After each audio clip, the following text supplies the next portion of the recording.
Bienvenue dans DCP du ciné et des potes, votre émission bi-hebdomadaire de cinéma proposée par le Wishing Light Channel. Je suis entouré de Fred, de Jérémy et de Julien. Salut les potes. Gros programme pour cette émission, avec 2 films américains qui ont marqué le mois d'avril. Le nouveau film de Luca Guadagnino, avec en tête d'affiche Zendaya, j'ai nommé Challengers, mais aussi Alex Garland qui revient avec Civil War, qui imagine une nouvelle guerre civile au cœur des États-Unis, sans oublier quelques petits rattrapages. En deuxième partie, les chiffres de Jérém. On va revenir sur mon dernier Joker, puisque souvenez-vous, je nous avais forcé à revoir des films qu'on n'aimait pas. Et enfin, le Joker, le vrai, le véritable, le Joker de Julien, qu'il a attendu longtemps. Il acquiesce, mais il dit rien. Vous verrez. Mais avant ça, petit tour sur les actus. Fred. Oui, moi je reviens toujours sur le Festival de Cannes, parce qu'il y a pas mal d'infos qui sont sorties, notamment pour Megalopolis, qui a enfin trouvé un distributeur français, qui sera donc le Pacte.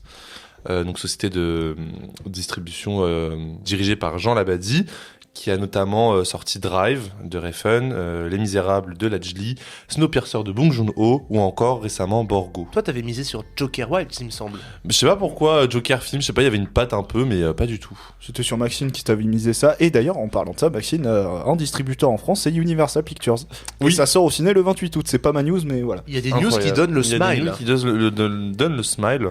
Et donc voilà, Megalopolis pourrait être dans nos salles françaises. Mais il y a des news qui donnent moins le smile. On l'a appris cette semaine, c'était la grosse surprise. Le prochain film prévu de Tarantino, The Movie Critic, va pas sortir puisque le projet est arrêté. Ça fait chier. Hein. Voilà, ça aurait dû. Tarantino allait retrouver Brad Pitt 5 ans après Once Upon a Time in Hollywood, mais il y aura pas de film. Il n'y aura pas de film alors que Sony Pictures qui devait produire était totalement partant et l'argent était mis.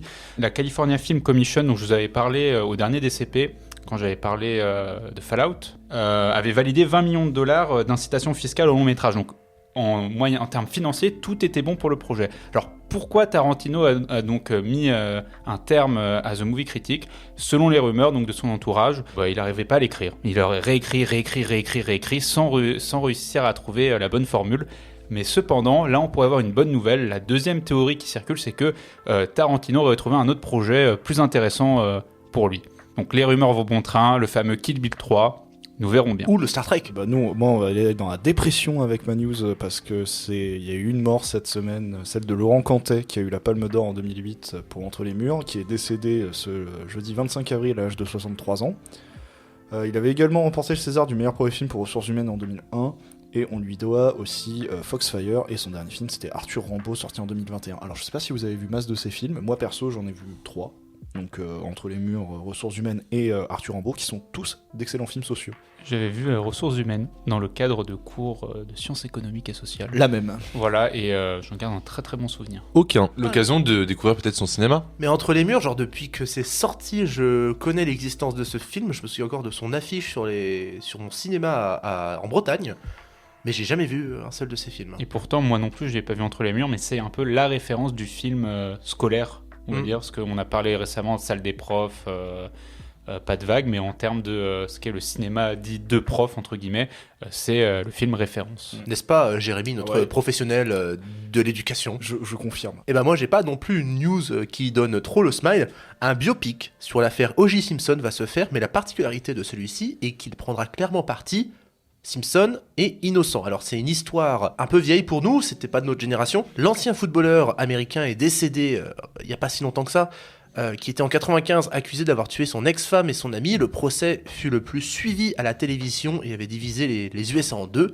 D'ailleurs, il y avait cette séquence-là de la fuite de O.J. Simpson qui avait été dans les rues de Los Angeles, filmée dans un hélicoptère, qui fait partie vraiment des images les plus connues de l'histoire de la télévision américaine. Qu'est-ce qu'il y a? Shrek 2. C'est vrai. Je suis désolé. Pardon. C'est vrai qu'il y avait cette ref là dans Shrek. Bref, celui-ci avait finalement été jugé non coupable. Donc pour ce biopic, la production a approché Owen Wilson d'ailleurs dans le rôle de l'avocat. Mais Owen Wilson a décliné avec une phrase que j'aime beaucoup, qui dit: si vous pensez que je vais accepter le rôle principal dans un film où O.J. Simpson n'a rien fait, vous devez vous moquer de moi. L'offre pour ce rôle était de $12 millions. J'aime Owen Wilson. Je suis sûr à 80% que je lui dois mon prénom. Non mais regardez la série American Crime Story qui a été faite par Ryan Murphy sur la première saison, qui est faite sur l'affaire O.J. Simpson, qui est excellente de bout en bout. Ça t'explique vraiment super bien le processus de tout le procès. Passons aux critiques des films et on va parler du tennis.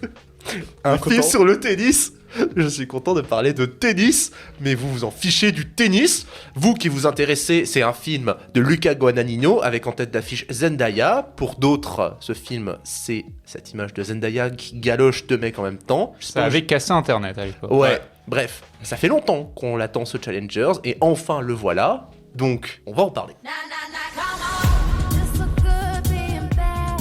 Ça vous arrive souvent de draguer la même fille? Non, pas si souvent que ça. On a des goûts différents d'habitude. Tu veux dire que je devrais être flattée? Mais toi, tu plais à tous les garçons, non?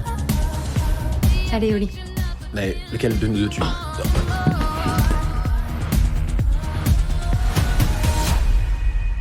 Une joueuse de tennis devenue entraîneuse, Tashi, décide de se consacrer à la carrière de son mari Art, le faisant passer d'un joueur médiocre en un champion de grand chelem de renommée mondiale. Pour le sortir d'une récente série de défaites, elle le fait participer à un tournoi Challenger où il se retrouve face à Patrick, son ancien meilleur ami, et l'ancien petit ami de Tashi. Précision, un Challenger, c'est vraiment la loose. Oui, c'est en dessous d'un master. C'est ça, en gros, dans le monde du tennis, t'as les grands chelems qui est le Saint Graal, t'as les tournois ATP, donc les Master 1000, 500 et 250, et vraiment, quand t'es vraiment dans une mauvaise passe, tu vas voir les Challengers. C'est Ouais, rare. mais ça reste quand même un truc. Enfin, tu vois, c'est un peu pro. C'est la conférence league du football. Je suis désolé, on s'en bat les couilles, des Challengers. Personne ne suit les Challengers. Donc c'est pour dire à quel point genre ça dit quelque chose un peu sur le parcours des personnages. Puis et même, il y a cette petite phrase à un moment qui est dit par le personnage de Josh O'Connor, c'est ça qui te dit quand il est en date, en fait, il doit se qualifier aux qualifications qui lui permettront d'aller au Grand Chelem. C'est ça. Et tu le vois avec ce personnage-là d'ailleurs qui écume des Challengers. On ne vit pas de Challengers. Dans le monde du tennis, je suis content, je peux parler de tennis. Quand t'es au-delà du top 100 mondial, tu ne subsistes pas à tes besoins. Ok. Voilà, tu vis comme un clochard. Ok. C'est dire à quel point le monde du tennis est cruel. Et le film le rend très bien. Qu'est-ce que vous en avez pensé de Challenger? Alors, si on oublie les tendances maniéristes de Guadagnino, qu'on arrive à passer au travers sa stylisation souvent excessive, je trouve que Challenger, ça atteint une quasi-perfection narrative. Et ça, eh ben c'est bien. Je crois que t'es tout seul. Voilà. Oh, s'il y a bien un truc que j'ai reproché au film, c'est sa narration. Moi, je trouve que c'est ce qui est le mieux réussi, c'est la narration, parce que t'as un propos... en fait, le film ne trahit jamais son propos, et il y va jusqu'au bout. Voilà. Fred, t'en Moi, penses je quoi me suis un peu perdu dans cette narration qui se fait de flashback, quoi. Et du coup, c'est vrai que ça, c'est un peu un truc qui m'a sorti du film. Je sais pas si. C'est le bordel, hein. Si vous aussi, en fait, c'est le bordel au point où des fois, tu sais même plus. Enfin, tu vois, je crois qu'il y a un moment où ils reviennent dans le passé, puis après, ils disent le lendemain, donc tu te dis, attends, c'est le lendemain du présent ou le lendemain du passé. Donc, il y a un truc où il a tenté des trucs, mais moi, ça m'a un peu perdu. Ouais, C'est ça. honnêtement. Ce qui amène à, pour moi, le plus gros défaut du film, c'est-à-dire montrer des séquences dont on n'a pas besoin. Mais pour faire un peu le récap aux auditeurs, le film se base sur un match de tennis qui est le climax du film, en fait, qui est vraiment un match de challenger qu'on suit en filigrane au fur et à mesure, mais plus le film avance, plus on a des flashbacks qui contextualisent ce match et qui nous expliquent tous les enjeux extra-tennistiques, c'est-à-dire vraiment les relations entre les personnages. Et donc, plus on avance dans ce match, plus on en sait sur la relation entre les personnages. Mais ça se fait au prix d'un voyage temporel qui est parfois assez laborieux, je trouve. Hein. C'est fou parce qu'en fait, on est vraiment sur la vision totalement opposée. Pour moi, le point fort du film, c'est sa narration, justement. Là où il peut pêcher sur sa mise en scène. Je suis d'accord sur le point mise en scène, parce que même si c'est très impressionnant, c'est parfois un peu matu vu. Par exemple, Guadagnino se force peut-être à mettre toutes les idées qu'il peut avoir en matière de filmer du tennis, même si c'est intéressant, et je ferai une petite aparté sur ça.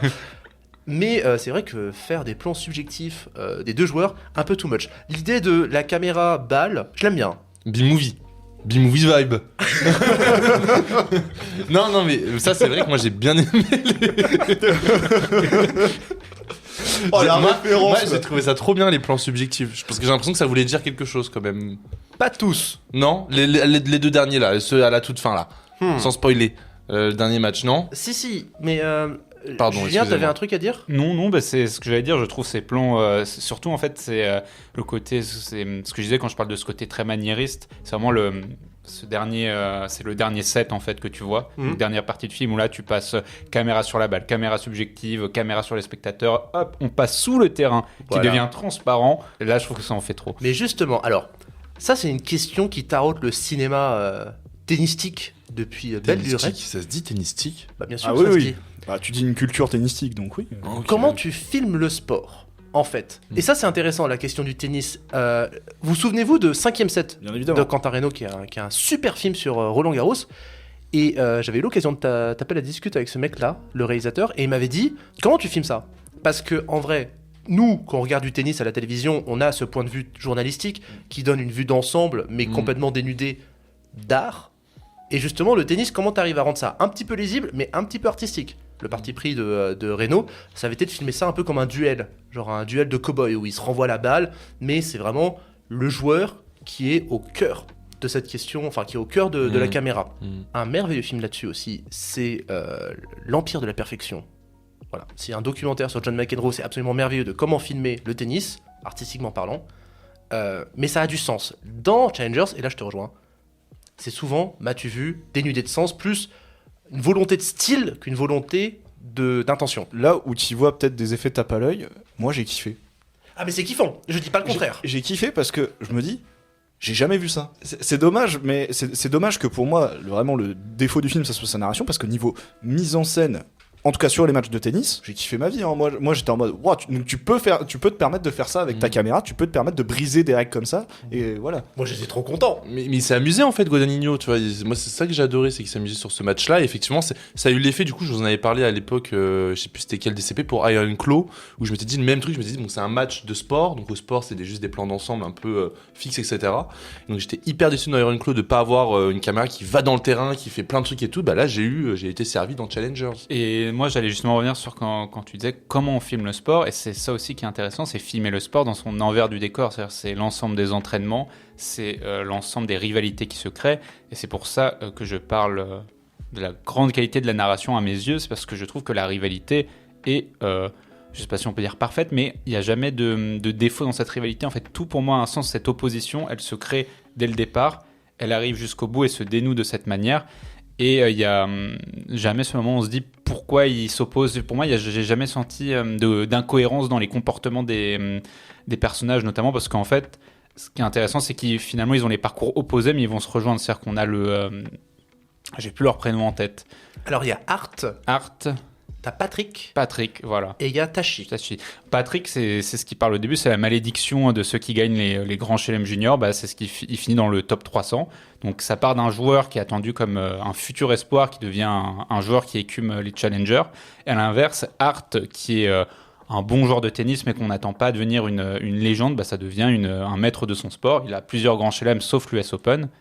Et pourtant, eux qui ont ces parcours opposés finissent par se rejoindre. Parce que lui, Patrick, cherche à, on va dire, sauver sa carrière, on va dire, c'est-à-dire essayer de gagner une fois un bon titre. À la place de Art, c'est l'inverse, il ne cesse de descendre, il essaye de s'empêcher la descente aux enfers. Non, parce que j'allais rebondir avec les questions de thématique du sport, en fait, parce que c'est un film qui use très bien de la thématique du tennis. Et ça, je suis très content que ce film existe, parce que peut-être qu'il va donner à des gens qui connaissent pas forcément ce sport, qui est le meilleur sport de l'histoire du sport, un sens. Parce que quand tu fais un film sur le foot ou sur le rugby, tu fais un film sur des questions d'équipe. Pas forcément. Non, mais genre, ça met en exergue la thématique, ou en tout cas les enjeux de ce sport. Quand il y a le film sur la F1, la Rush, Ouais. alors que j'ai pas vu, mais pareil, ça met en exergue les thématiques inhérentes au sport de F1. Et je trouve que Challengers, c'est un très bon film qui t'explique assez clairement tous les tenants et aboutissants d'un match de tennis. Et voilà, enfin, c'est l'histoire qui nous est tissée à travers Challengers. Pour moi, elle a autant de sens que quand tu regardes Djokovic et Nadal s'affronter à l'Open d'Australie 2012. Quand t'as le contexte, quand t'as tout le passif, c'est absolument merveilleux à suivre et c'est très bien mené. On en parle que c'est un film de science-fiction d'ailleurs.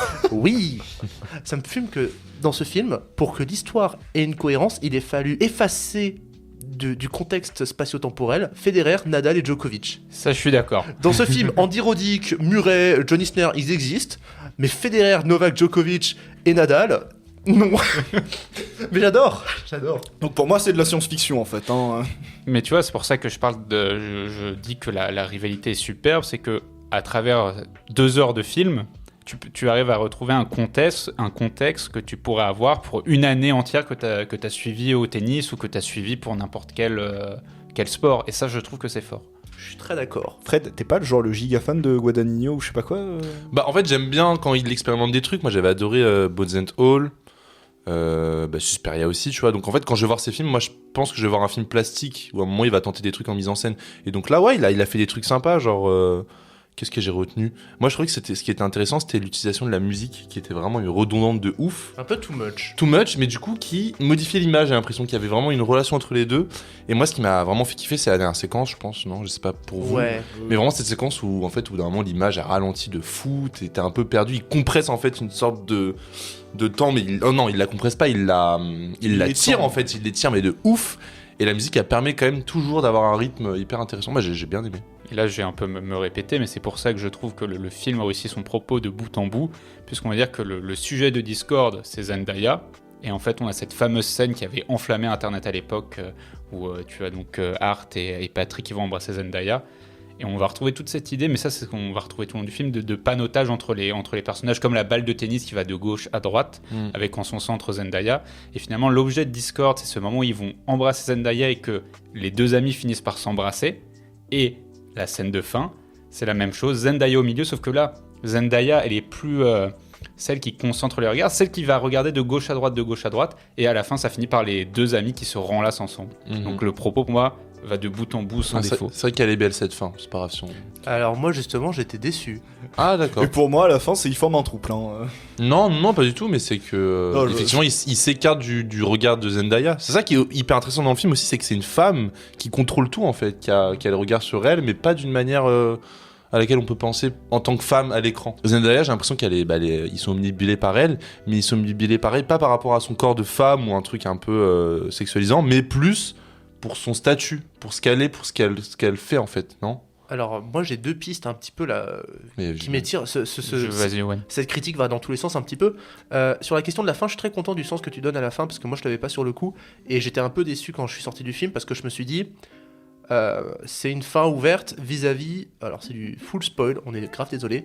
Ça donne pas une issue véridique à l'histoire et moi ça m'a beaucoup gonflé parce que tu commences un tie-break et tu finis le film au premier point du tie-break. Moi, ça m'a beaucoup énervé parce que je voulais voir la suite du match.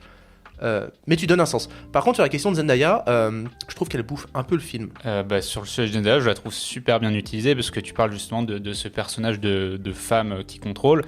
Mais c'est ce qu'est Zendaya. C'est-à-dire que si tu prends la vie réelle, tu ne verras, je pense jamais, peut-être que je me trompe, mais jamais un entraîneur ne sera aux côtés de son joueur sur une publicité. C'est-à-dire, je n'ai jamais vu ça. C'est-à-dire que l'entraîneur, ce que tu as dans la visage du film, tu as cette énorme affiche de pub pour je ne sais quelle voiture où tu as donc Art et Zendaya. C'est-à-dire qu'en fait, Zendaya est plus populaire, donc Tashi, est même plus populaire que Art, alors qu'elle est juste coach. Et ça va parfaitement avec ce qu'est Zendaya. C'est-à-dire que c'est une personne qui fascine, et tu parlais de la fascination du coup de Art et de Patrick pour Tashi, mais en fait c'est la fascination que Zendaya exerce sur les gens. C'est-à-dire qu'en vrai, si tu réfléchis, Zendaya en termes de filmographie, elle a pas une filmographie exceptionnelle, et en fait elle a pas fait quelque chose dans sa carrière d'exceptionnel. Zendaya, pourtant Zendaya, elle a une aura presque inexplicable. C'est Zendaya et c'est parfaitement retransmis dans le film. Et donc par rapport au personnage de Zendaya, là je vais revenir un peu sur éviter tout ce qui est méta et me concentrer vraiment sur ce qui est dans le film.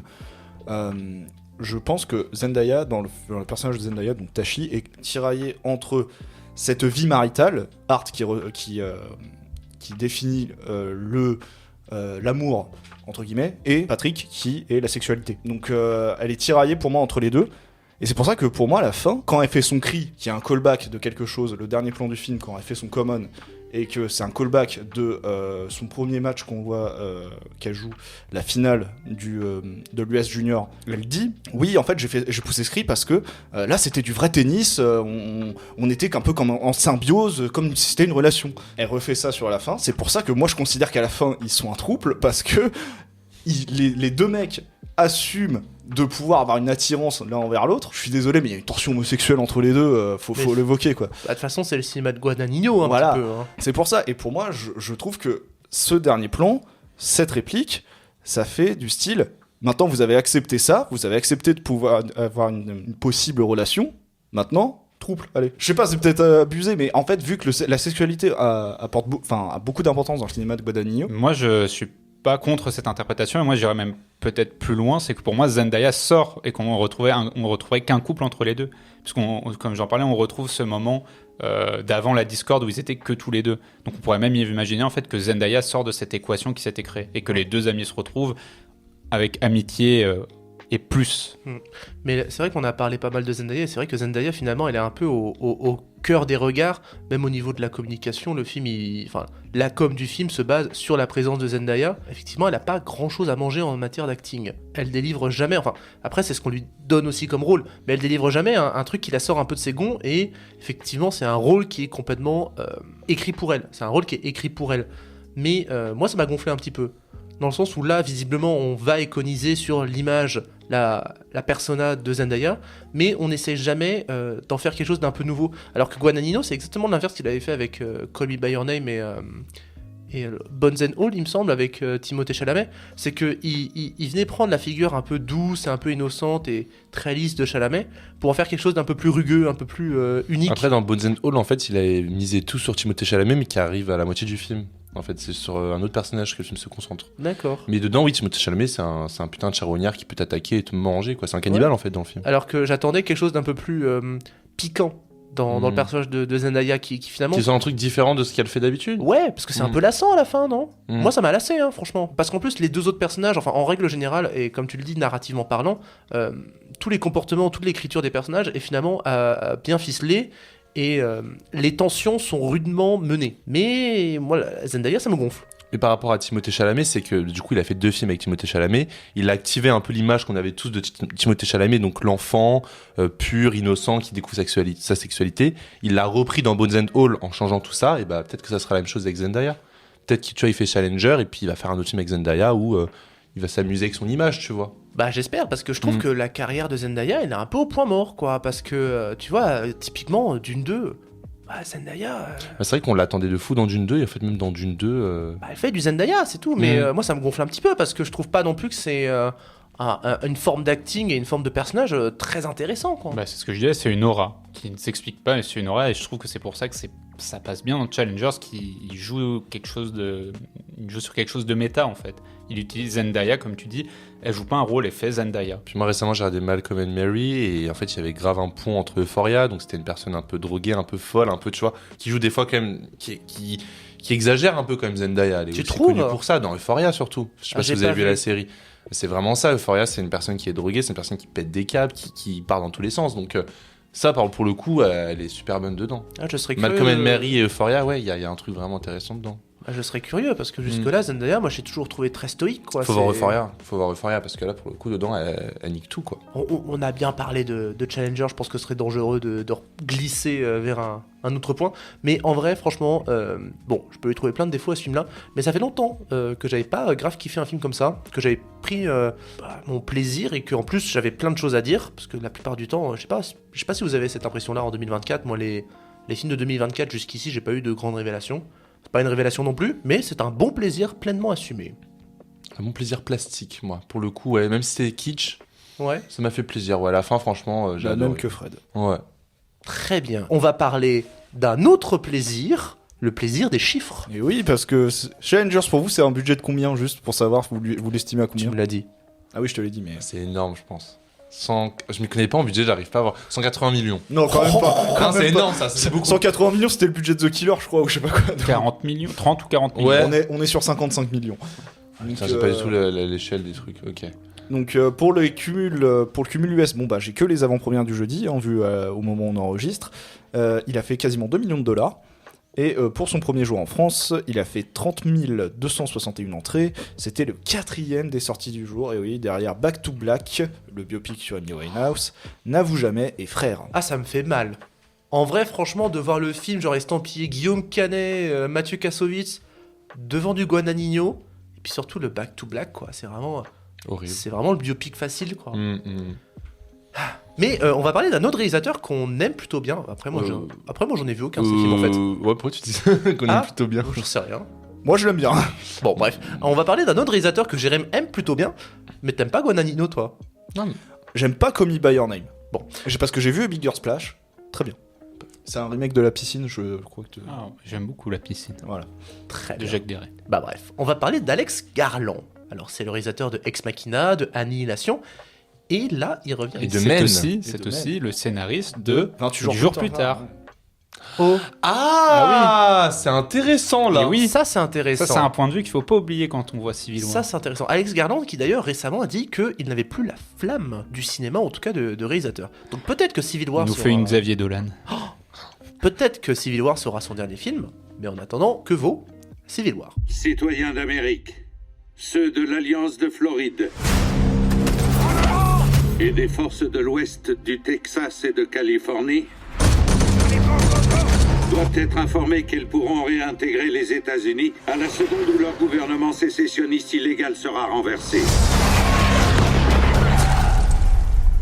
Vous ne savez même pas de quel bord ils sont. Il y a des mecs qui essaient de nous tuer. Et nous aussi, on essaie de les tuer. Dans un futur proche où les États-Unis sont au bord de l'effondrement et où des journalistes embarqués courent pour raconter la plus grande histoire de leur vie, la fin de l'Amérique telle que nous la connaissons. Mytho. Non mais je suis désolé, c'est pas... Oui, le synopsis m'étonne totalement là. C'est pas le pitch du film, ça. Bah justement, ça c'est trop bien parce qu'en fait il a fait une putain de publicité mensongère mais qui est géniale parce que du coup ça attirait des gens qui s'attendaient pas à voir ce film. Ouais, bah, en attendant, la promesse du film n'est pas tenue. Oui et alors Moi, je Bah- partage l'avis de Fred, mais ça, c'est une opinion qui m'est venue après. C'est que moi, quand on est parti pour Civil War, je t'avoue, j'ai pas regardé les bandes annonces. J'ai juste vu Guerre civile États-Unis. J'ai Pareil. vu que apparemment c'était du gros blockbuster et tout. Je me suis dit, bon, allez, on verra bien. Et t'arrives dans le film, c'est pas du tout ça. Bah oui. Du coup, moi, j'ai kiffé. Parce que j'ai pas eu. Enfin, j'ai kiffé, entre guillemets. J'ai apprécié le fait de ne pas tomber sur un gros blockbuster où ça attirait de partout. Et du coup, l'opinion qui m'est venue après et qui m'a fait. Et là où j'ai trouvé un point positif, c'est que je me suis dit, ce film a été vendu comme un blockbuster d'action, un gros blockbuster où ça allait tirer film de guerre. Les affiches qui ont été faites par une IA. Et ça, c'est encore plus intéressant. C'est-à-dire que, en fait, tout dans le processus de production du film est un mensonge de l'image. Or, de quoi va traiter le film ? Du mensonge de l'image. Et là où il le fait de manière le plus intéressante, c'est pas tant dans le film lui-même avec les reporters qui couvrent le conflit, mais d'Alex Garland lui-même qui te ment en faisant son film. Et ça, j'ai trouvé ça intéressant. Très très beau. Moi c'est vrai que quand je voyais les bandes annonces de tout ce qui était la com autour du film, j'avais l'impression que ça allait être une sorte de film presque fan footage, vraiment un truc genre vraiment guerre civile. Je crois que comme tu disais, des images générées automatiquement par ordi. Il y avait quoi ? Il y avait des monuments américains ça, détruits, c'était ça, hein, c'était vraiment des trucs. On te vend vraiment le film, on te vend le Mad vraiment Max, catastrophe, vraiment mais catastrophe euh, quoi. Et je vois le film et effectivement j'ai été super surpris. Après j'ai vu le nom d'Alex Garland, je m'attendais pas non plus. Enfin il y avait aussi la société A24 qui était là, donc tu t'attends quand même un truc avec une patte quoi, avec une idée. J'ai bien aimé le film, moi. On l'a vu ensemble. Ah Fred. oui. La première chose que j'ai dit à Fred en sortant de la salle, j'ai fait putain, l'image a été super belle. Ah oui, ça c'est la plus-value du film, hein, c'est beau. L'image, elle est super belle. Alors je pense, hein, j'ai pas trouvé de source sûre, mais je pense qu'il filme avec plus de FPS que 24. Hein. Oui, on en parlait, ouais. Parce que pour avoir une image aussi nette comme ça, ou alors il a pris le top du top niveau caméra. Hein. En vrai, du coup, moi je suis venu pour Civil War, bah j'aurais aimé en savoir un peu plus sur cette guerre civile. Mais justement, c'est pas ça le principe du Non, film, mais, hein, finalement. Julien a très bien répondu à mon reproche, mais le reproche reste le même, c'est-à-dire que on a remplacé un film qui allait parler de géopolitique par un éternel road trip dans une Amérique ravagée, c'est The Last of Us. Alors ok, c'est bien mené, c'est... Mais bon, ça mais reste après- des personnages ultra archétypaux. Ça, je suis désolé, ça, je le pardonne pas au film. Alors, je l'aime bien, le film. Hein. Il est très beau. J'ai passé un très bon moment. Niveau de montage, c'est très bien mené. Mais, j'aurais voulu plus, quoi. Mais c'est un film qui a une réflexion sur l'image, c'est ça en fait le principe de ce film, c'est avoir une réflexion sur l'image de qu'est-ce que tu peux prendre en photo, qu'est-ce que tu peux esthétiser. C'est ça, en fait tout le film c'est le but du film quoi. Non, mais ça, tu peux le dire tout en donnant un peu plus de contexte à une guerre civile. Moi, c'est pour ça aussi que je suis venu.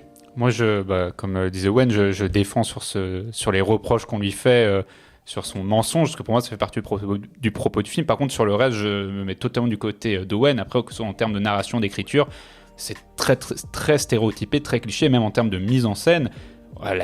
Toute la séquence de fin, qui est en fait cette fameuse séquence d'action, de guerre.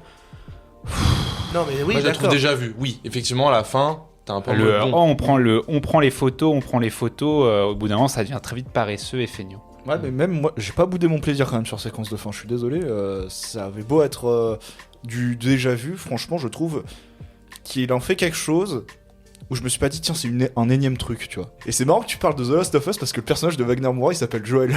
Bah ouais, et puis t'as une jeune rookie très Ellie de The Last of Us. Elle s'appelle Jessie. Je pense que c'est même pas feignant, c'est que des fois en fait Alex Garland il fait des trucs, il sait même pas pourquoi. J'ai l'impression qu'il met du trop plein. J'en parlais avec un ami, et effectivement lui il m'avait parlé de ce plan d'Annihilation du crocodile où en fait t'as donc le personnage de Natalie Portman qui approche une sorte de crocodile mutant, enfin c'est ça le truc d'Annihilation, et en fait t'as une sorte de plan à l'intérieur de la gueule du crocodile. Enfin c'est Alex Garland, il va toujours trop loin. Dans Men à la fin, je sais pas si vous vous rappelez la fameuse séquence Oui, de Men bien sûr, de toute ouais. fin, c'est un homme qui revomit un homme, qui revomit un autre homme, qui revomit un autre homme. Donc effectivement Alex Garland, il a une esthétique de l'excès, il a un truc excessif. Mais moi, je suis assez à cheval sur ce film parce que là où les gens le fustigent, moi j'aime, et là où les gens l'aiment, je l'aime pas. Mais moi, là, ce que je trouve intéressant en termes de réalisation, et c'est toute la première partie du film, c'est comment tout se passe en arrière-plan. Pour moi, la vraie horreur de la guerre, ça va pas être de filmer plein de fusillades, plein d'explosions, mais c'est d'avoir des corps pendus le long d'un pont. C'est d'avoir en arrière-plan un homme qui est torturé sans aucune raison. Et c'est tous ces petits groupes que tu vas voir, c'est-à-dire voir deux hommes perchés sur un toit armés de fusils d'assaut et tu passes devant eux, c'est tout. C'est tous ces petits moments-là qui pour moi constituent vraiment ce qu'est la guerre, c'est-à-dire la déstructuration d'une société.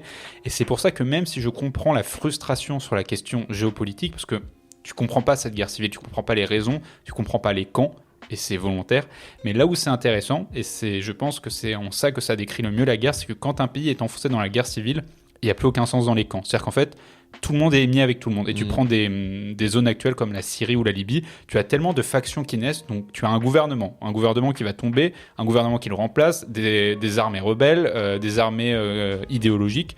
Et c'est là où c'est intéressant, c'est que dans Civil War, les antagonistes, en fait, sont toujours montrés que en face de la caméra. C'est-à-dire, ils sont pas définis par un camp idéologique. C'est pas les méchants. C'est pas. En gros, les méchants sont jamais définis par c'est les Texans, c'est les Californiens, c'est le gouvernement, c'est la droite, c'est la gauche. Non, c'est si ils sont en face de ta caméra, donc t'es avec les journalistes, ils sont les antagonistes. Donc t'as toute cette séquence où tu les vois filmer. T'as des mecs qui se tirent dessus. Tu comprends que t'as des mecs qui sont gentils puisqu'ils sont avec eux, ils boivent un coup, il y a des morts. Et ensuite, quand ils sont en face. Quand ils sont dans l'autre sens, ils sont antagonistes. Donc la fameuse scène avec Le sniper.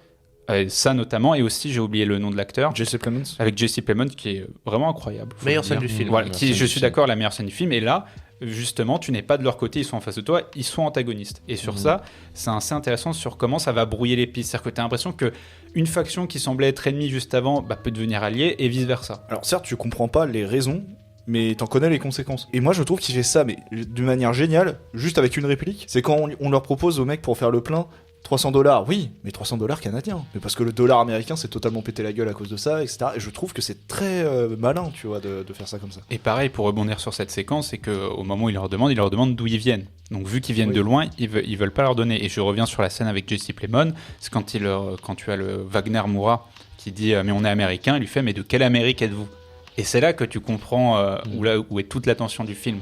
Il lui demande quelle Amérique êtes-vous, et c'est là que tu comprends ce qui est en fait le problème inerte aux États-Unis et qui différencie profondément les États-Unis de la France, c'est que c'est un pays fédéral. C'est-à-dire qu'avant d'être américain, t'es texan, tu viens de Floride, tu viens du Missouri, et ça c'est ce qui marque vraiment l'histoire même des États-Unis. C'est pour ça que ça s'appelle États-Unis d'ailleurs. C'est vrai qu'en plus après le film, donc avec Jérémy et d'autres amis, on se demandait mais est-ce que ça pourrait arriver en France ? Est-ce que ça pourrait arriver ce genre de guerre civile mais très fracturée avec plusieurs États ? Et en fait c'est impossible, il y a que les États-Unis qui ont ce truc-là quoi. Mais d'ailleurs, à un moment dans le film de Garland, du coup, il y a la carte des États-Unis et il y a en couleur, t'as la Californie et la Floride qui sont colorées comme étant les États de révolte. C'est aussi le Texas apparemment. Mais je sais pas, il est pas colorié. Mais c'est étonnant qu'ils soient dans le même camp parce que quand tu connais les divergences qu'il y a entre justement le Texas qui est très républicain et la Californie très démocrate. Très démocrate, c'est étonnant. Ouais. Mais c'est ça qui est intéressant, c'est que tu arrives au point où le pays est tellement divisé que des alliances se créent, des alliances se nouent, des choses s'opposent. Mais bon, l'acte 2 du film a quand même un peu emmerdé. Bah c'est redondant. C'est parce que c'est redondant en fait. Tu vas d'une étape à une autre et je trouve que y a pas beaucoup de choses qui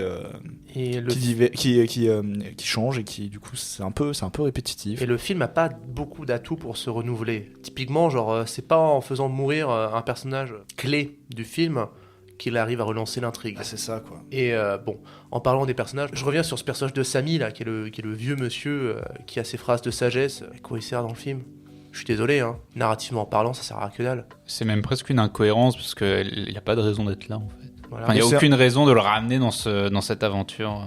Mais c'est un Deus Ex Machina. C'est ça. Moi, j'aimerais bien beaucoup revenir sur la photographie argentique dans le film. Comment on a un film qui, par moment, s'arrête et qui montre des photos argentiques. Qu'est-ce que vous en pensez? Ça, Qu'est-ce que j'aime ça veut beaucoup. dire? Ça, j'aime beaucoup. Parce que moi, je me dis qu'on est quand même le film, donc l'époque, c'est 2020. La gamine, je dis gamine parce que pour moi, elle avait 15 ans, mais bref. Pourquoi elle a pas un téléphone portable? Pourquoi elle a pas, vous voyez, pourquoi il y a ce truc vraiment de l'argentique qui revient dans le film? Qu'est-ce que ça veut dire, quoi? Et pour moi, personnellement, comme je disais, c'est que en fait, ces journalistes, ils esthétisent la violence, ils essayent de rendre quelque chose de beau. En fait, ils essayent de sortir du beau de trucs horribles. Et moi, c'est pour ça qu'il y avait l'argentique dedans. Et c'est une vraie critique, je pense. Je pense que c'est pour le réel. Parce que du numérique, tu peux plus facilement trafiquer. Alors, argentique, tu peux aussi, mais numérique, tu peux plus facilement. Bah, la publicité, ouais, qui Voilà. est sur le film. Alors que l'argentique, c'est plus difficilement faisable et t'as vraiment le côté instantané qui est pas retouché. Enfin, même si tu peux retoucher derrière, tu vois. Enfin, mais t'as plus cette sensation de viabilité avec tout ce qui, enfin, avec l'historique, enfin le côté historique de la chose, quoi. Ouais. T'as plus de viabilité à croire une image argentique qu'une image numérique. Mais tu vois, nous, par exemple, actuellement, si on prend des photos en argentique, c'est qu'on veut faire quelque chose de beau. Enfin, il n'y a pas cette volonté de prendre n'importe quoi en photo C'est par argentique. choix artistique. Artistique, tu vois. Et moi, par exemple, dans le film, je me sentais un peu mal. Et c'est ça que j'ai trouvé super fort, c'est que moi, j'avais hâte de voir le président mort. J'avais hâte de voir cette photo à la toute fin du film. Ah, j'y pensais pas du tout. Bah moi, j'étais vraiment en mode putain, allez prendre cette photo, bordel de merde, parce que c'est un but, c'est un truc qui est dit au début, et t'as hâte de voir ça en fait. À la base, c'est pas tant la photo mort, c'est qu'ils veulent une interview du président. Ils veulent choper le dernier entretien avec le président Ah, mais parce qu'ils misent sur le fait que de toute façon, il va tomber. Et ils misent sur le fait qu'ils vont arriver en premier. Mais ça passe de l'interview à la photo du mort, parce que je crois qu'ils en parlent un peu aussi à un moment vers la fin, non? Que finalement le mec est mort, que tu vois, il va falloir immortaliser ça, et puis en plus il immortalise la mort d'autres personnages. il a esquivé le voilà. spoil. Mais moi voilà, en tout cas, moi ces photos-là, on crée en moi un truc un peu très waouh, super belle photo, c'est cadré, il y a quand même un truc de la photo artistique. Après, il y a une volonté, mais c'est pareil, je trouve que c'est une volonté de mise en scène un peu, m'as-tu vu, de comparer le clic de l'appareil photo aux balles des fusils, et notamment dans la dernière scène de fin où en fait littéralement l'appareil photo se substitue à un fusil. Mais je trouve que souvent ça en fait un peu trop. Mais après là je vais répéter sur ce que je disais déjà tout au début. Après, je trouve que ça crée un rythme aux scènes d'action. Alors c'est pas trop utilisé non plus, hein. Je veux dire, c'est pas présent dans toutes les scènes d'action.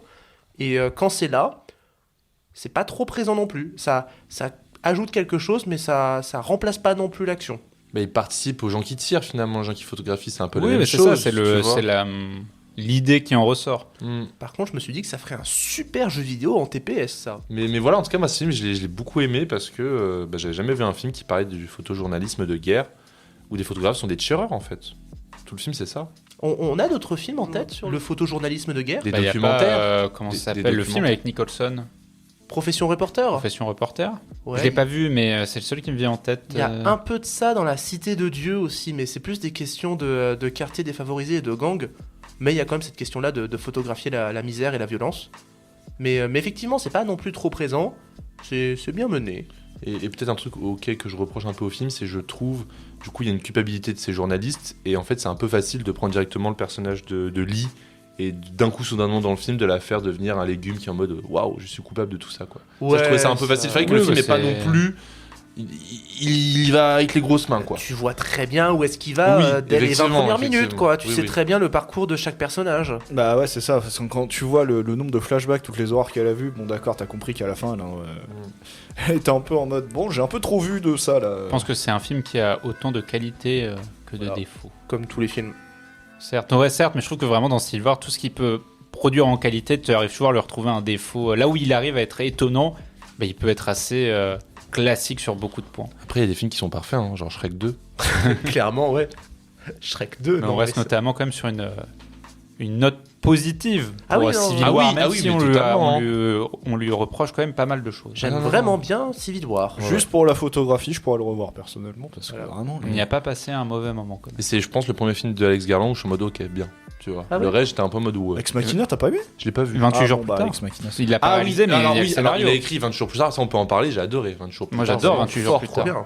Et là, il explique, si je me rappelle bien, 28 jours plus tard, c'est quand même expliqué un Oui, peu. mais même qu'est-ce là, qui- je trouve qu'en termes de personnage, 28 jours plus tard, c'est super Ah intéressant. Ah oui, c'est On n'est génial. pas sur des Le petit groupe stéréotypes, et tout, et ouais. c'est comment se reforme une communauté, comment se recrée en fait un modèle familial. Donc il écrit bien des scénarios. Il fait des bons scénarios. Et notamment, enfin là, je trouve que la question, et là je dévie, mais la question centrale de 28 jours plus tard, c'est comment en fait les actes d'horreur sont censés te rendre comment l'horreur te fait retrouver ton humanité.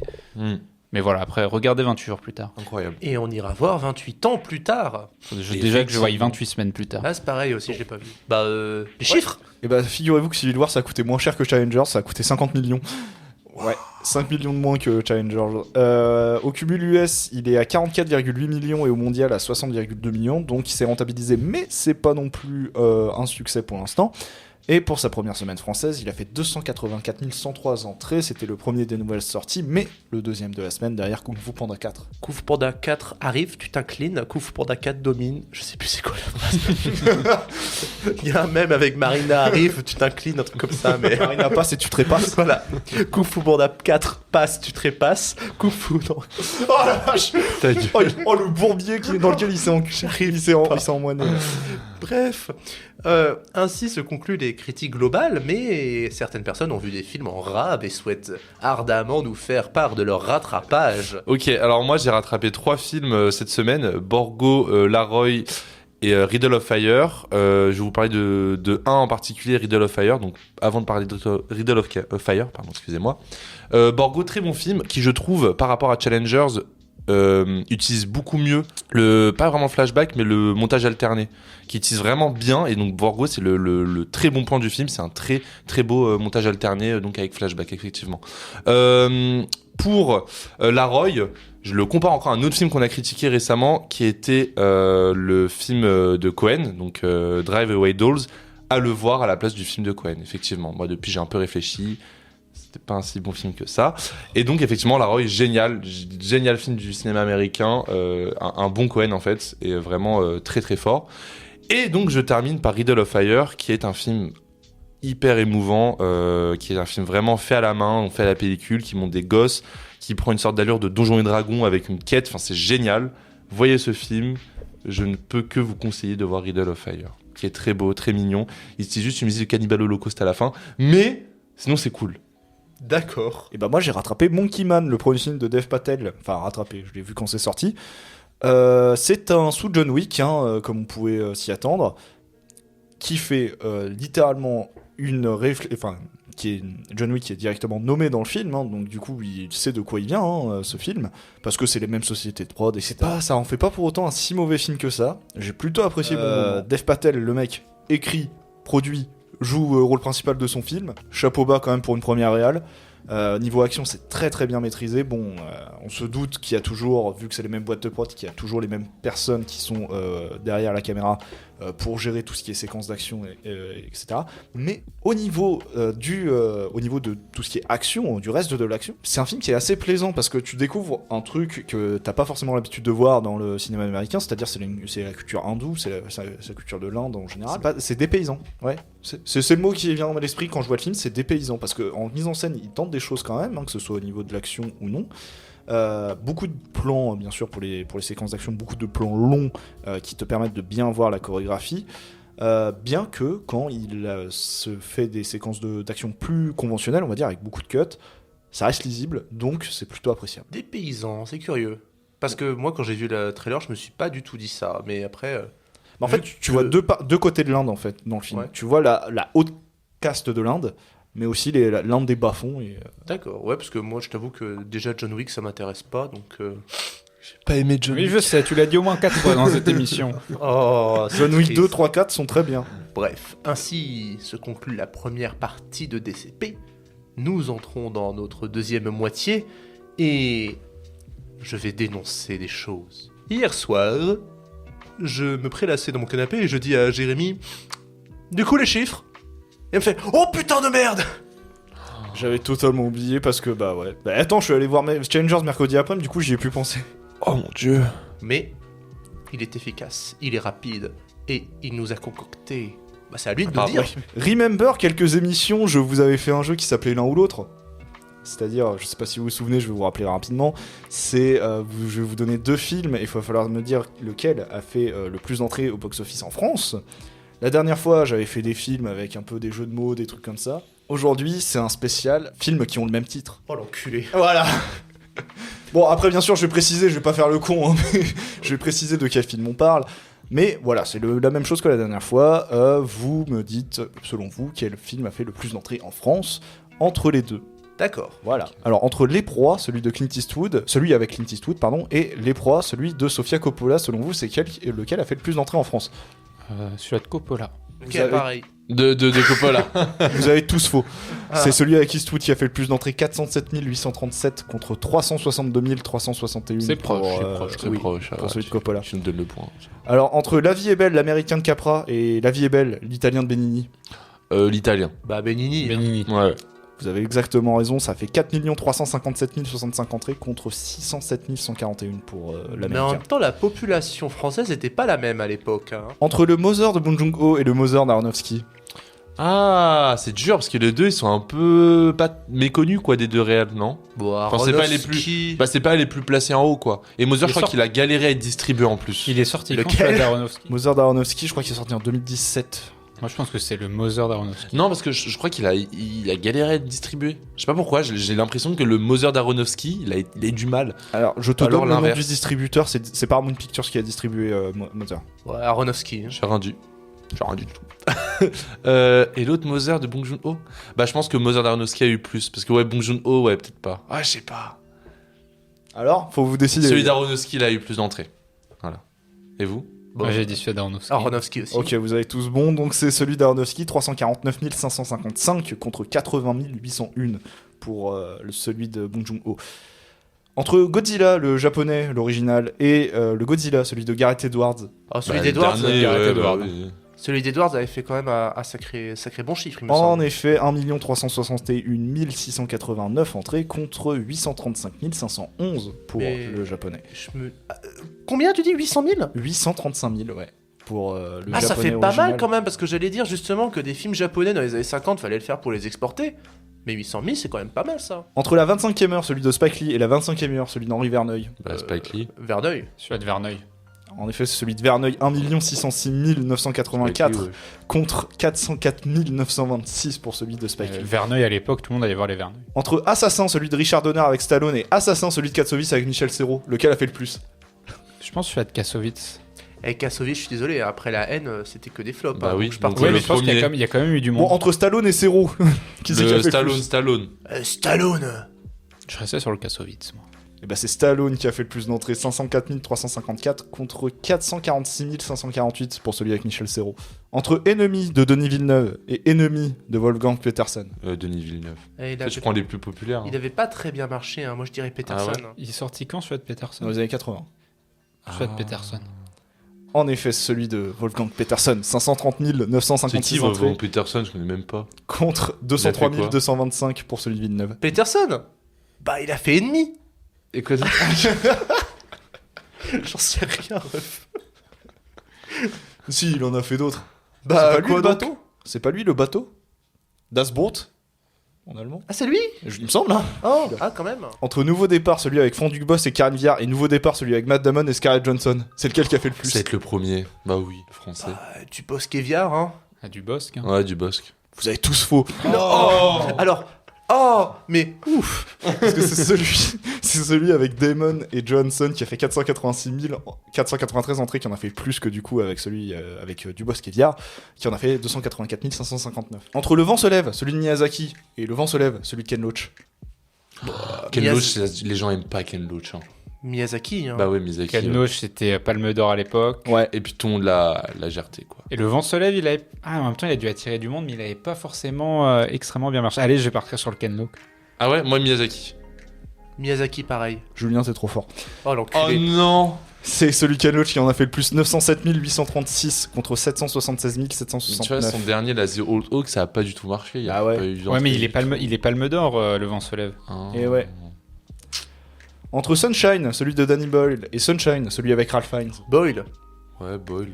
Boyle. Oui, c'était une évidence, oui, celui de Boyle, 366 676 entrées contre 24 427 pour celui avec Ralph Fiennes. C'est n'importe quoi, Sunshine de Danny Boyle. Mais j'aime trop ça. Entre le solitaire, celui de Michael Mann avec James Caan, et le solitaire, celui de Jacques Deray avec Jean-Paul Belmondo. Ah, Belmondo. Belmondo. Belmondo. Oui, évidemment, hein. Belmondo, 918 997 contre 156 026 pour celui de Michael Mann. En fait, c'est sur les noms des gens qui ont participé au film que ça donne de sacrés indices quand même. Bah ouais, bah, et sinon j'allais pas faut que je vous donne des indices, sinon ça sera un peu complexe. Mais justement, ça donne un indice en soi. Entre Casino Royale, celui de 67, et Casino Royale, celui de 2006. Bah, 2007 2006 aussi. Ah, je 2006, pense. 2006, 2006. Ouais, 2006, ouais. En effet, 3 180 602, mais celui de 67 a quand même fait 1 740 704 entre Ouais, eux, oui, oui. quand même. Entre Revenge, celui de Tony Scott, et Revenge, celui de Coralie Farja. Bah, Farja, je dirais. Farja. ouais. Revenge de Tony Scott. Ouais, Scott, c'est pas non plus. Enfin, Tony Scott, c'est pas non plus le king du box-office. Hein. Ouais, bah, allez, je vais dire Farja, j'aime bien ce film. Je suis désolé, c'est Tony Scott. 199 820 entrées contre 38 427 pour celui de Coralie Farja. Entre Mademoiselle, celui de Park Chan-wook, et Mademoiselle, celui de Philippe Lioré. Par Chan-wook. Par Chan-wook. Chan-wook. Fallait viser français, messieurs. C'est celui de Lioré qui en a fait le plus. 726 610 entrées contre 301 115 entrées. C'est tout pour celui de Park Chan-wook. Et c'est là-dessus, et sans savoir compter les chiffres, donc c'était pour sans savoir compter les scores, donc c'était pour le kiff qu'on va terminer. Ah, j'en attendais une dernière. Désolé, oui, j'avais pas fait gaffe, c'était ma dernière. Ah, j'essaie de trouver un exemple, gars. Entre Batman de 66 et Batman de 89. Ah, ouais. Bah, 89. Évidemment. Je pense celui de 89 aussi, mais. Ah bah, j'ai pas les chiffres sous les yeux. C'est quasi sûr, c'est quasi sûr. Oh, bref. Entre Jumanji et Jumanji. Ah non, parce que c'est Jumanji, et l'autre c'est Jumanji Welcome to the Jungle. Oh. C'est pas facile. Entre Ghostbusters et Ghostbusters. Ah, celui de 2016, tu parles. Ouais. Je pense que c'est quand même le premier qui en a fait Bah plus oui, dans les oui, années 80. c'était un énorme succès. Énorme 2 succès. 880 000 entrées. C'est ça, c'est là il dit vraiment le chiffre. J'ai beaucoup aimé le mouvement de tes sourcils. Bon, merci beaucoup Jérémy pour ton jeu. Et on va faire un récap dans notre épisode précédent, parce que souvenez-vous, lors de mon Joker, je nous avais forcé à regarder des films qu'on n'aimait pas et à réactualiser un peu notre avis. Alors on va refaire un tour de table. Moi, j'avais pas aimé sur le coup Stalker, je l'ai revu. Fred, t'avais pas aimé Amon Rayeux. Amon Rai. Alors, c'est Ham, Ham on Rai. Ham comme jambon, on, Rayeux. Jérémy, c'était... Mother d'Aronofsky. Et Julien. Conan le barbare de John Milius. Alors, qu'est-ce que t'en as pensé, Owen? Alors, souvenez-vous, Stalker, c'était mon entrée dans le cinéma de Tarkovsky. Je l'avais vu le 1er janvier 2023, donc le lendemain de cuite, dans la cinémathèque... Non, Reflet Médicis, avec Fred. Et je m'étais semi-endormi, semi-fait chier. J'étais pas rentré dedans, j'avais pas les codes, je ne comprenais pas. Et du coup, je me suis dit, bon, je vais retenter un peu le coup. Et j'ai checké les séances, il n'y en avait pas une seule à Paris.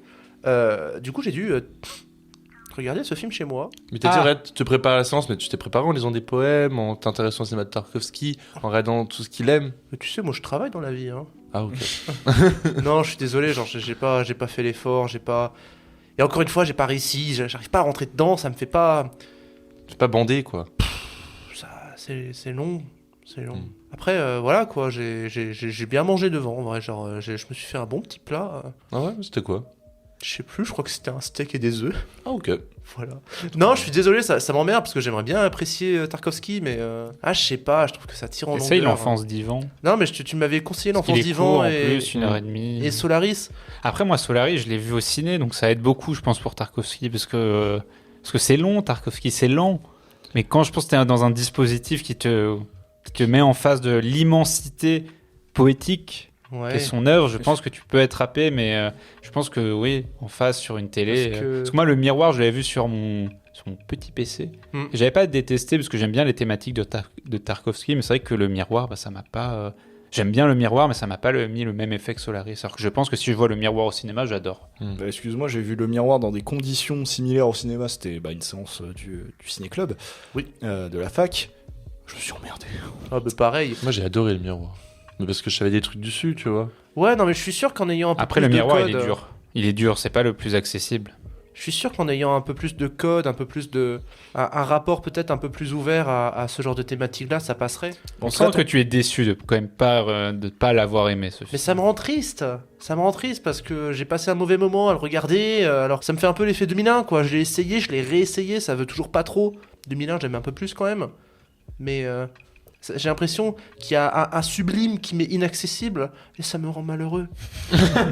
Donc, ton avis sur le film n'a pas évolué. Ça n'a pas évolué. Ça m'a même empiré. Bah ouais, parce que ça me donne encore moins envie de le retenter, tu vois. Ah, ok. Parce que là, j'étais resté sur une impression de il faut que je retente ma chance. Mais là clairement, encore moins, quoi. Mais je garde les conseils L'enfance d'Ivan et Solaris, parce que je pense que c'est peut-être aussi pas la porte d'entrée la plus Peut-être lire de la évidente. poésie. Lire de la poésie de Tarkovsky, on en a Alors, publié pas mal, ça peut être hyper intéressant. Ouais, mais attends, c'est de la poésie traduite. Et puis en vrai, un truc débile, je n'aime pas la poésie. J'arrive pas à ça me fait pas kiffer. Ok. Voilà, j'aime pas la poésie de base, ça me fait pas... Ah, bah c'est pour ça que t'aimes pas Tarkovsky, en fait. Mais est-ce que ça a un rapport, en Ah, vrai bah oui, totalement. Si. Non? Si, après, je pense que c'était une partie très poétique dans son cinéma, mais ça passe par une mise en forme qui est différente de la littérature poétique. Ouais. Après voilà, Tarkovsky, c'est un cinéma qui est très lent, c'est un cinéma qui joue beaucoup sur les souvenirs, le temps qui passe, la mélancolie, et beaucoup sur le sentiment en lui-même que provoquent les images. C'est-à-dire que c'est pas de la narration, le cinéma de Tarkovsky. C'est un cinéma qui est difficile.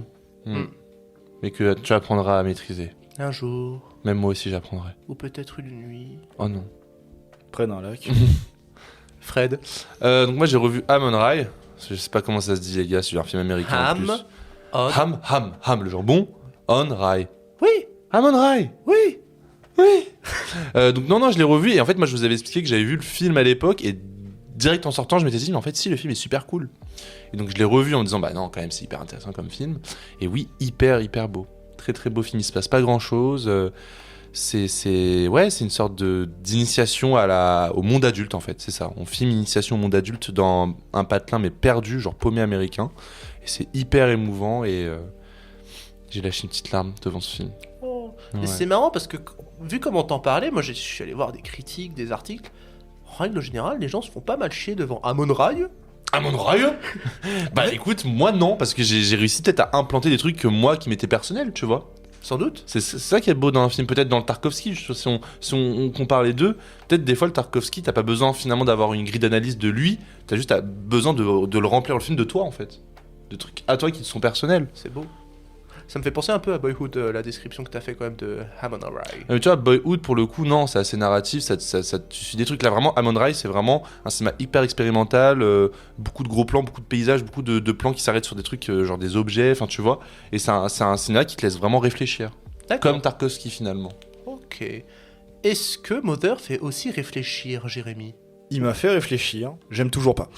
Je suis désolé. Je répète et je confirme du coup ce que j'ai dit la dernière fois. Pour moi, Darren Aronofsky veut dire trop de choses dans Mother. Il le fait de manière trop frontale et du coup, ça en fait un film super mal branlé. Je suis désolé. C'est un film excessif, ça c'est vrai. Ça c'est vraiment un La film. seule chose que je peux pas lui reprocher, c'est que vraiment, je me suis pas fait chier devant, mais vraiment, à chaque nouvelle, vraiment symbolique in your face, j'étais en mode putain. Mais elle est visible, tu vois. Là, t'as pas besoin de comprendre ce que ça veut dire. C'est que c'est dit directement. Je sais. Et pour moi, en plus, il nique totalement son truc en faisant de son film une putain de boucle. Pour moi, le film n'a pas à être une boucle. Je ne sais pas pourquoi Mais il après, fait ça. on peut en parler. Tu connais. Enfin, est-ce que t'as les analyses, etc. Le truc de bien l'artiste, en fait, Mais que non, tout retourne à zéro parce qu'il Il y a trop de réécrit en trucs. fait. Il y a trop de Il y a trucs trop dans ce d'écrits, film. il y en a plusieurs. Il y a trop de trucs. Mais ça qui est dans bien, ce film. ça qui est bien, c'est que c'est un film que Non. tu peux revoir et revoir à chaque fois avec une grille différente de lecture. Non, tu je vois. suis désolé parce que en fait, pour moi, en fait, elles vont pas ensemble. Enfin, elles peuvent aller ensemble, mais elles se mélangent trop. Elles ont pas besoin d'être ensemble. C'est Elles, que elles se mélangent trop. Elles se mélangent trop. moi, une fois, j'ai Je vu. suis désolé, elles se mélangent trop. Mais non, mais en fait, non, mais ça évoque bien le fait que ce film a beaucoup divisé quand même. Le fait qu'on s'engueule un peu là-dessus, là, mais Julien et moi, on se regarde, on est en train de se marrer en silence. Hein.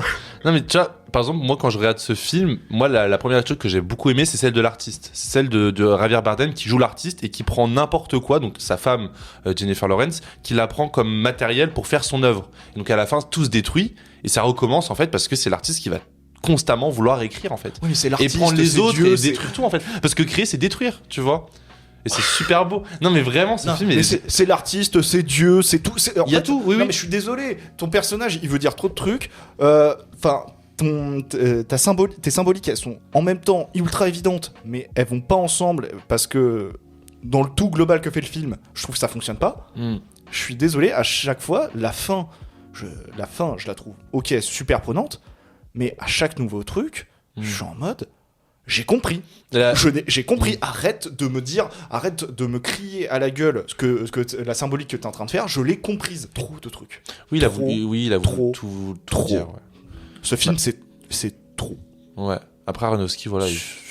Surtout sur la fin. Il est pas subtil, hein. C'est un truc qu'on peut leur reprocher, c'est pas un cinéma subtil. Donc, ouais, Aronofsky m'a pris par mon col, il m'a foutu des droites et il m'a dit t'as compris. Voilà, c'est ça Mother. Ouais. Voilà, pour moi c'est ça Mother.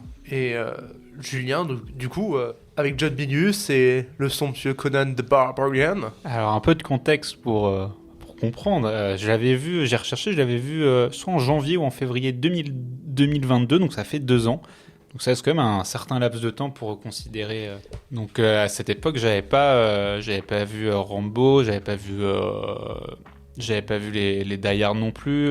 J'avais pas encore vu Predator, donc Schwarzenegger, ça m'était encore assez éloigné. J'avais pas même encore lu l'essai de Jérôme Momcilovic sur Schwarzenegger, donc j'avais pas les mêmes codes qui pouvaient faire que j'allais l'apprécier. J'avais trouvé ça très kitsch, très incohérent. J'ai trouvé ça nul en fait. Voilà. Je lui avais mis 5. Voilà. Là, j'ai pu le revoir. Et j'avais envie de le revoir parce qu'avec toutes les choses en 2 ans qui s'étaient passées, je me disais, je pense que je peux l'apprécier. Et alors, il a toujours les mêmes défauts. Il y a beaucoup, c'est pas toujours cohérent. C'est très kitsch. Mais c'est quand même sympa. Parce qu'en fait, Conan le Barbare, c'est un conte épique. Et ça se base, c'est un conte d'heroic fantasy. C'est comme si tu ouvrais un vieux texte médiéval, un texte même qui pourrait être sacré, qui raconte des chroniques vikings, ce genre de choses. Et du coup, cette simplicité-là, malgré toutes ces incohérences, si tu acceptes ça, ça se regarde. Parce que la musique est magnifique, et parce que c'est juste une épopée. Et en fait, c'est presque une poétique de l'image qui se dégage. Ça peut être Schwarzenegger qui tire sa roue, c'est Schwarzenegger crucifié. Earl Jones.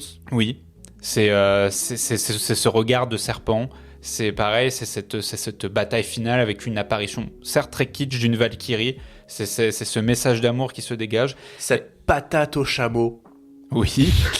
Et du coup, malgré tout ce qu'on peut reprocher à Conan, c'est un film qui a quelque chose quand on le regarde. Voilà. J'ai même pris Conan le Cimérien à lire. Parce que je me suis dit, écoute, pourquoi pas essayer de connaître un peu plus l'univers, parce que c'est un scénario original, hein. Ça s'inspire de tout ce qui a été écrit sur Conan, mais c'est pas du tout une adaptation. Et voilà. Du coup, je lui ai mis 7. Voilà. Je suis très passe content. d'un 5 à un 7. Donc voilà, c'est pas un chef-d'œuvre Conan, c'est pas un grand film, il y a plein de défauts.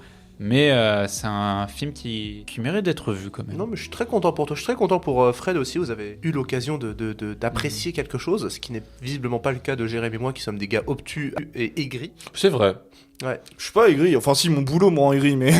Donc, je suis désolé. Là, tout le discours que tu nous as fait, c'est un.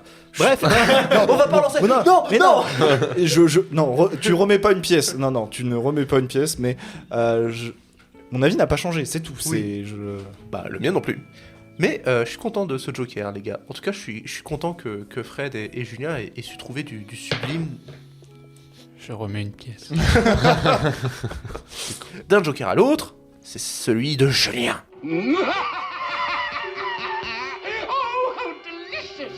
Bonsoir. Salut. Salut. Ça fait 1h15 qu'on enregistre, mais oui, C'est salut. vrai. Non, mais là, il réapparaît, c'est le vrai Julien. Ce Joker. J'ai beaucoup hésité sur le sujet. Mais c'est vrai que c'est bien cohérent avec le reste de l'épisode puisqu'on a parlé de sport. Et on parle de sport, on arrive bientôt aussi au JO, donc on est dans une année sportive. On en parlait du coup, on a parlé beaucoup de festivals aussi ces derniers temps avec le festival de Cannes, on a parlé de plein de choses. Et je me suis posé cette question, qu'on a pu le voir dans Challenger, en fait, qu'est-ce qui fait un grand sportif ? Un sportif, il gagne des titres. Un tennisman, il va gagner ses grands chelem. Un footballeur, il gagne sa Coupe du Monde, sa Coupe d'Europe, c'est avec des champions. En basket, c'est pareil, tu gagnes ton championnat. Et le fait de gagner ces différents championnats fait que tu peux être considéré comme un grand sportif. Une grande équipe. Alors évidemment, on pourra toujours dire... qu'est-ce qui fait qu'une compétition perde de sa valeur ? Il faudrait que ce soit que des équipes qui trichent, des affaires de corruption, ce genre de choses-là, qui pourraient vraiment entacher une compétition. Ou après, voilà, il arrive toujours que des fois le meilleur ne gagne pas dans le sport. C'est ce qui fait aussi sa beauté. Et je me suis posé la question avec le cinéma de la pertinence de tout ce qui est festival et cérémonie. Donc, ce qui est aussi pertinent, puisqu'on a parlé, on a fait un des épisodes spécial Oscar, des épisodes spécial César, et dans une réflexion assez pessimiste, puisque c'est un peu ce que j'ai lancé, je me suis dit, mais est-ce que ça sert à quelque chose ? Est-ce que ça sert à quelque chose de récompenser en festival, puisque quand on y pense, tu as certains réalisateurs qui sont considérés comme des grands génies du cinéma qui n'ont jamais rien gagné. Hitchcock n'a quasiment pas de récompense, de grandes récompenses. Kubrick n'a jamais eu d'Oscar. Et tu peux en citer en fait ce genre de cinéastes qui n'ont jamais rien gagné à l'appel. Mais c'est pas pour autant que leurs films sont pas considérés comme des chefs-d'œuvre. Et d'une même manière, si tu prends n'importe quel festival, on peut se demander comment ce festival-là peut perdre ou non gagner en valeur. Je peux prendre l'exemple, tu prends par exemple le cas du Festival de Venise, qui est considéré avec Berlin, Cannes comme les 3 grands festivals européens. Et ce qui a conditionné aussi la naissance du Festival de Cannes, c'est que Venise, dans les années 30, c'est la vitrine du fascisme. Du coup, les films qui sont récompensés, c'est des films de propagande, c'est des films à l'image de l'idéologie, donc ça n'a quasiment plus de valeur. C'est-à-dire que les dés sont truqués, donc on invente le Festival de Cannes pour pallier à ça. À partir de là, on peut se demander, quand on est dans cette optique de récompenser certains films, ça peut être pour des questions, pour plein de questions, par exemple récompenser le cinéma de genre, récompenser des films avec plus de diversité. Et que tu sais qu'un festival, c'est totalement lié à son jury, c'est-à-dire que c'est ce qu'on a beaucoup, par exemple, reproché à Tarantino, la palme d'or de Pulp Fiction, c'est Clint Eastwood qui est là au jury cette année. Est-ce qu'il le sort l'année prochaine ? Est-ce qu'il gagne ? Et tu vois, et tu prends par exemple, je parlais des cinéastes qui n'ont jamais rien gagné, mais tu prends le film Les Évadés. Si tu regardes dans la plupart des listes, Les Évadés, ils rentrent souvent dans le top 1 des meilleurs films. Franck Darabont, il n'a jamais rien gagné. Et c'est vrai que ça pose toute cette question de quel sens on donne au festival. Est-ce que ça permet juste de promouvoir des films et leur dire il y a telle liste, etc. Parce que je discutais récemment aussi de la sélection du Festival de Cannes, et on me disait c'est vrai qu'on a une belle sélection cette année. On a une belle sélection, mais est-ce que ça vaut quelque chose que tu aies ce film qui ait cette palme-là, que ce film ait le prix du jury, alors que ça se trouve le film, il sera oublié dans 10 ans, 15 ans. Voilà. En fait, là, je donne pas vraiment de réponse. Je lance plein de petites pistes et je me demande qu'est-ce que ça vous évoque, tout ça. Mais dans tout ton énoncé, tu as quand même donné, en quelque sorte, la réponse. Et elle tient en un mot, le jury. Et regarde, par exemple, des matchs, enfin des sports comme les sports de lutte, dont l'issue se joue souvent sur l'appréciation d'un jury, ou même la natation ou le patinage artistique. Justement, ces mêmes questions-là reviennent sur la légitimité du prix. Alors que sur des matchs comme le foot, comme le tennis, où là en fait le tournoi tu le gagnes à la sueur de ton front, la légitimité est pas vraiment remise en cause. Je pense qu'elle se tient là. Après, patinage artistique et cinéma artistique, on reste dans cette même optique-là, ce même jugement subjectif d'une œuvre, d'une représentation esthétique. C'est là d'où vient ce débat. Moi, je pense que c'est plus un gage de qualité pour le grand public. Voilà. En fait, nous, on voit ça de notre point de vue, parce qu'on s'y connaît en cinéma, etc. Mais pour le grand public, c'est une sorte de gage de qualité et de seal of approval. C'est un bon film, c'est un film qui vaut la peine d'être vu. Après, est-ce que tous les films qui ont remporté une récompense, genre un César, un Oscar, une Palme d'Or, ou même un Grand Prix, ou dans n'importe quel festival, est-ce que ça vaut le coup de tous les mater ?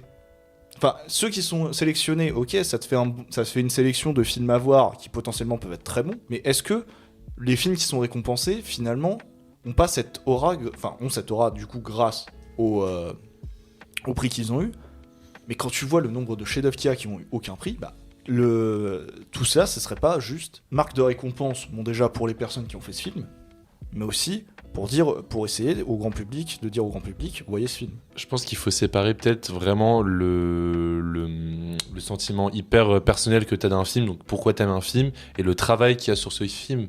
Et je pense que tu vois, tout ce qui est festival de Cannes, etc., ça peut être effectivement récompenser un film pour le travail qu'il y a derrière, tu vois. Surtout, il y a plein de catégories différentes, donc là, pour le coup, je pense qu'il y a aussi des films qui sont récompensés, qui ont raison d'être récompensés. Mais effectivement, quand tu me disais tout à l'heure... il y a des films qui ont été récompensés qu'on a oubliés, des films qui n'ont pas été récompensés qui seront toujours évoqués. Excuse-moi, Coda ça a gagné meilleur film, j'ai déjà oublié. Voilà. Ah ouais, c'était chaud quand même ça, ouais. Mais tu vois, c'est pour ça aussi que je me pose cette question. Quand je vois ces dernières années qui passent, il y a de plus en plus de films qui gagnent, des films qui souvent ne rencontrent ni succès public ni succès critique, Parce que c'est-à-dire qu'on pourrait dire, pour évaluer un film, on pourrait avoir 3 axes. Succès public, succès critique et, je ne sais pas comment le nommer, mais Intemporalité. Oui, mais après ce succès festival, à partir du moment où tu as un film qui est plébiscité par la critique, plébiscité par le public et qui gagne des prix, on pourrait se dire, oui, là, il y a une légitimité, il y a un sens. Et quand tu vois, ça peut être, je vais pas faire la liste, mais tu peux lire les Césars, les Oscars, et que tu vois que tu as de plus en plus de films qui gagnent, et que ces films-là n'ont pas de succès, on rentre dans cette idée de dépréciation même du festival. À l'inverse, on pourrait se dire que certains festivals, j'ai Deauville en tête, ça peut souvent faire la lumière, enfin ça joue un peu une sorte d'antichambre en fait. Des films qui vont pas être connus, qui vont gagner quelques prix, vont être mis en lumière par exemple dans des plus grands festivals. C'est peut-être ces petits festivals qui sont moins mis en avant qui peut-être concentrent les plus belles pépites. Les festivals, c'est un peu comme les avis, tu leur donnes la valeur que tu leur donnes. C'est-à-dire que...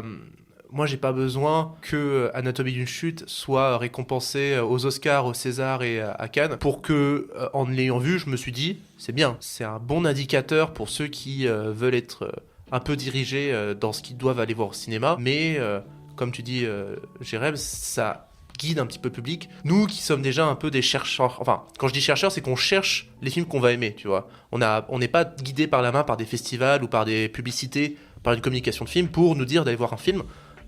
Ça a quand même ce rôle-là, le festival. Ouais, parce que ça questionne en fait ce qu'on a évoqué, c'est cette notion d'objectivité. C'est toujours très compliqué dans l'art de parler d'objectivité, parce que même si on peut créer une sorte de code qui dirait qu'est-ce qui font les bons films, donc on partirait forcément de quelque chose de subjectif pour créer une sorte de catégorie objectif. Mais ça pose cette question de à quel moment on dit ce film est forcément essentiel, ce film c'est une charnière dans l'histoire du cinéma, et quelqu'un te répondra non, il n'est pas charnière, etc. Et après, j'ai envie de dire, c'est même l'histoire même des festivals de s'opposer, par exemple, à la quinzaine des réalisateurs, si je dis pas de bêtises, elle a été créée justement pour s'opposer au Festival de Cannes. C'est dans les années, c'est au moment des événements de mai 68, où on trouve que le Festival de Cannes c'est trop bourgeois. Bon, on veut créer son antithèse. Donc en fait, finalement, les festivals sont toujours nés pour s'opposer l'un à l'autre, et Cannes a toujours été connu pour créer le scandale, que ce soit avec les films c'est Gaspard Noé, il me semble, a créé le scandale, mais même David Lynch a créé le scandale à Cannes. Mais moi, ce que j'aime beaucoup dans les festivals, c'est les petits, en fait. C'est ceux où tu vas découvrir des films que t'es pas censé découvrir, quoi, que t'auras pas l'occasion de découvrir. Et c'est pour ça que toi, tu me dis, tu sais ce que tu vas aimer. Donc en fait, finalement, il y a une sorte de restriction. Tu vas aller voir des films où tu vas dire, ça je vais aimer, ça je vais pas aimer. Et donc, elle a des festivals, des fois, dans des petits festivals, ça peut être hyper intéressant parce que tu découvres plein de trucs que t'aurais jamais pensé à regarder. À expérience perso, le seul festival de ma vie que j'ai fait, c'est le festival de La Roche-sur-Yon. C'était en quelle année ? C'était en 2020. 2020. Ouais. Il y a des films qu'on a vus là-bas, jamais entendu parler ailleurs. C'est sûr qu'on les aurait pas vus si... Voilà, c'est ça. Si on n'y avait pas été sur place, on les aurait pas vus. Mais c'est pour ça que le festival de La Rochelle est intéressant, parce que le festival de La Rochelle passe que des vieux films. Ils font toujours des rétrospectives. C'est le seul festival que j'ai eu l'occasion de faire, et c'était très bien pour découvrir plein de choses. Mais après, tu vois, c'est la question même de festival. Là, j'interroge le concept de récompense au cinéma, mais ça interroge même le concept de critique. La question de nous, c'est ce qu'on fait, c'est on fait de la critique du cinéma, on donne un avis. Et ça interroge même la pertinence, parce que quand on a une critique, on va juger si le film est bon ou mauvais. Et ça interroge le principe même de ce qu'on fait. Est-ce qu'on peut dire qu'un film est bon ou mauvais, ou c'est juste notre avis personnel ? Mais si on réduit juste ça à c'est notre avis personnel, à ce moment, aucun avis n'a d'importance. Est-on légitime à faire des CP ? C'est pas. Moi, ce que je sais, c'est que l'année dernière, on a fait les DCP Awards, et qu'à mon sens, c'est probablement les prix les plus légitimes que vous pouvez trouver sur le net. Et c'est ça, et du coup, ça interroge même la place du critique, parce que le critique, en voulant défendre les bons et les mauvais films, il a cette idée de défendre ce qui est bon dans le cinéma, et de protéger ou de conserver ou une certaine idée de ce qu'est le cinéma. Voilà, quand tu vois le débat qu'on a eu avec Fred tout à l'heure, lui, il a sa vision du cinéma, moi j'ai la mienne, et Moser est un catalyseur qui montre ce que Fred aime dans le cinéma et ce que moi j'aime pas dans le cinéma. Ce qui donne des choses super intéressantes, quand deux personnes peuvent s'opposer sur un film et qui ont tous les deux des bons arguments, là on est sur de la bonne critique. Ça lance plus de pistes que ça n'en répond, mais... Puis on a dévié, parce que tu as fait une introduction en évoquant le sport, puis les festivals, puis les avis, puis les critiques. Mais justement, c'est un gloubi-boulga. C'est très dur maintenant d'avoir un jugement perso sur un film, parce qu'on va beaucoup être du coup titillé par la critique, par tout ce qui est festival, nomination. C'est vrai que du coup, j'ai l'impression que peu à peu, les gens savent plus quoi penser d'un film personnellement, genre vraiment que avec leur propre... Moi, je me souviens de tous les gens que je côtoyais au lycée, qui me ressortaient les arguments de Durandal, ou d'autres youtubeurs critiques ciné. Ils te le citaient pas directement, mais genre ça avait forgé son avis du film, alors qu'il l'avait même pas vu, ou qu'il l'avait vu en ayant déjà été matrixé par cet avis-là. L'esprit critique. C'est un truc qui se forge, ou en tout cas qui se questionne, je pense. Qui est très, qui a un flux en fait, qui bouge, qui modifie. Tu peux aimer un film et le détester plusieurs années après. Enfin, ça, c'est changeant. Ça, je pense qu'il faut l'accepter. On peut pas avoir un avis toujours définitif sur quelque chose. Mais je pense qu'il faut juste être honnête avec soi-même, honnête avec ses influences et aussi avec ses sources, parce que on est tous à lire de la critique et à préférer quelques festivals. Par exemple, Fred, comme tu dis, tu aimes bien les festivals qui te font découvrir peut-être des films que tu n'aurais pas vu ailleurs ou en tout je cas dis un ça, peu mais là déterrés. pour le moment, j'ai fait que Gérard Armé quoi. Non, mais moi non plus, j'en ai pas fait des masses des festivals. Mais j'aime l'idée en tout cas. Mais ce que je veux dire, c'est que faut être honnête avec les sources qu'on a de cinéma. Parce que c'est aussi ce qui forge notre rapport au cinéma. Et peut-être pour conclure, c'est peut-être aussi parce qu'on gagne en esprit critique que j'ai aussi cette question de légitimité. C'est parce que peut-être j'ai pris, et je dis en utilisant le jeu, mais je pense que c'est chacun d'entre nous, parce qu'on a pris de l'esprit critique en cinéma, qu'on arrive à peut-être dépasser des figures d'autorité comme pourraient être les Oscars, le Festival de Cannes, qui sont souvent, c'est le top, et qu'on arrive à se dire, non, en fait, c'est pas ces festivals-là, c'est pas ces critiques-là, c'est pas ces récompenses-là qui ont raison. La plus-value simplement de ces choses-là, de ces festivals, c'est que le jury sont des intervenants directs dans le cinéma. C'est des artisans. À un certain degré, on fait un peu ce qu'on peut, mais nous ne sommes pas des artisans à proprement parler de cinéma. Mais ça, c'est un autre débat. Nous sommes de la critique. Et la critique aussi a son rôle à jouer dans le cinéma. On pourrait déblatérer encore, mais je sens qu'on est un peu sur la fin. Oui. De notre... Ouais, parce que sinon ça va redévier sur un autre truc. Non, mais pour le coup, on est parti d'un point de départ, mais c'est ça qui est chouette avec le Joker, c'est que ça peut partir dans tous les sens. À qui vas-tu donc donner le prochain Joker? Ah, ça y est, je dois donner le Joker. C'est qui l'avait fait avant moi? C'est moi. Non, c'est moi. C'est moi qui lui ai donné à Julien. Ouais. Est-ce qu'il l'avait fait avant? C'était mais non, Owen, il a fait son truc de reparler des films. Ah oui, non, pardon, c'était moi encore avant, pardon. C'était moi que tu l'as donné normalement. Ouais, c'est toi, ça fait longtemps qu'on t'a... Mais toi, la dernière fois, c'était quand tu avais séquestré... Les deux... Mais t'avais séquestré 2 Jokers, quand même. Ah oui, ça se tente, ouais, c'est vrai. Mais j'ai envie de t'entendre, donc je vais le donner à Fred. Ok, merci beaucoup. Je parlerai. Mais vous allez plus nous entendre pour longtemps, parce que l'émission sur... Oui, j'allais dire, tu vas pas l'entendre parce que tu seras pas là. Parce qu'en fait, je ne serai pas là pour le prochain DCP. C'est pour ça que j'allais dire, mais tu vas pas l'entendre, il sera pas là. J'entendrai... et oui, je ne serai pas là pour le prochain épisode, mais du coup, j'entendrai Fred quand même. Julien ne sera pas là, mais il nous écoutera sur les plateformes de streaming, et vous pouvez aussi vous-même nous écouter sur les plateformes de streaming et sur YouTube, et vous pouvez toujours nous retrouver sur Instagram et sur TikTok. Oui, ça vient d'arriver. En attendant, on se dit dans 2 semaines, on vous fait des gros bisous, et ciao. Salut. Salut.